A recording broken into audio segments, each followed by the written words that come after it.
Good morning, this is Sean with Paradise Veggies. I'm here in the garden. Before I tell you what I'm doing though, I'm going to give you guys a little sweeping pan of my pepper beds. So here are my jalapenos, I got a serrano, a couple habaneros in here, some Anaheim peppers, a poblano.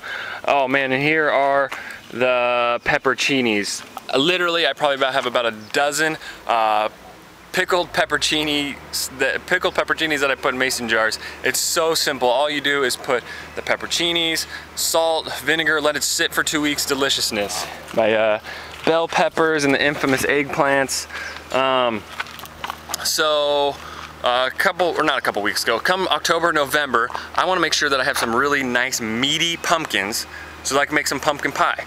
The other day I was going through the store and I came across this packet of seeds, an heirloom packet, and it's called Amish pie.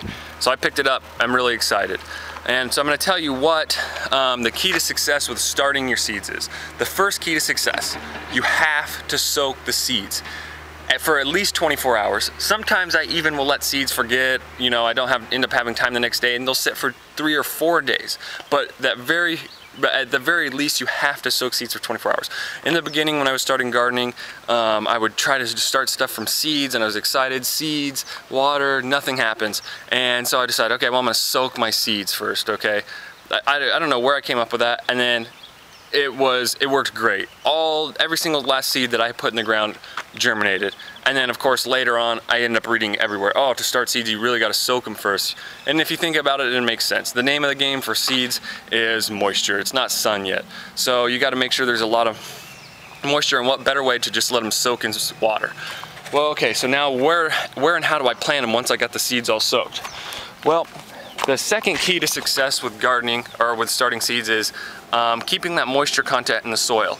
And that doesn't mean that you go out and you buy the most expensive potting soil, you know, brand, whatever, at Home Depot. You don't got to go mix your own and buy, you know, vermiculite or dolomite or a peat moss. Oh man, it'll get so expensive if you try to go make, you know, these great potting soils and stuff. I literally buy the cheapest bag of compost at Home Depot and mix it with dirt from my yard, and it works great. And so I put that mixture in these pots, just put the seed in there, and in order to make sure that the seed and the soil is staying moist and it's not overheating, I do two things.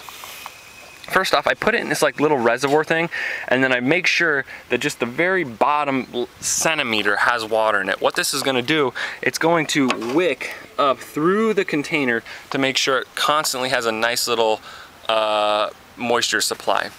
And the second thing is I think seeds like heat or warmth anyways, so I'm going to place this thing somewhere so that it gets a little, very, very little bit of sun, and I'm literally just going to put it in between these two beds. So it's going to get sun from, I don't know, from like 10 o'clock to noon, and then as soon as it hits noon, this wall is going to start to shade it out.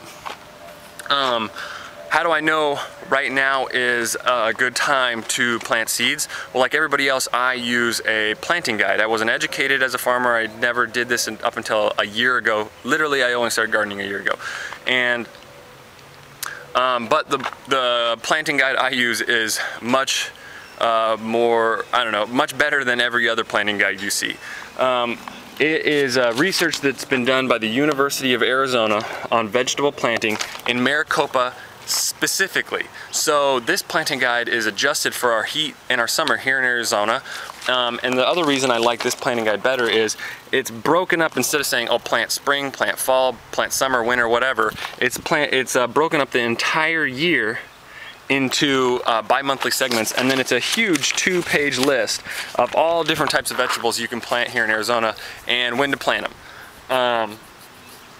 I'm gonna put the link for that website up on the YouTube site, and that's it. Just make sure you're soaking your seeds. You make sure the soil that they're in stays moderately moist, and follow that planting guide. It works great. The planting guide also splits up between when you would take and plant seeds, so like tomato seeds when you would put them in the ground, and when you would plant tomato plants that you would buy at the nursery and whatnot. It works really, really good, and ever since I started using that, that was probably the turning point and when I became successful as a gardener. The other thing is, some of my viewers have expressed interest in buying a bag of Azomite from me. This video is supposed to be about fun and stuff like that, so I'm not going to detail the price, but the bags are really cheap. They're not going to be anything more expensive than you could. I mean, they're a quarter of the cost of a chemical fertilizer from the store. If you're interested, send me a message.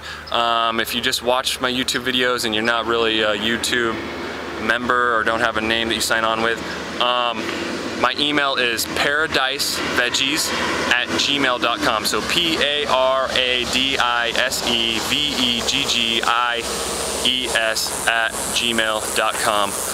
Send me a message if you guys are interested. Have a great week. Subscribe, comment. I talked to a viewer the other day about my videos. He gave me some great feedback. Stay tuned. There's going to be some other great videos coming up. And see you later.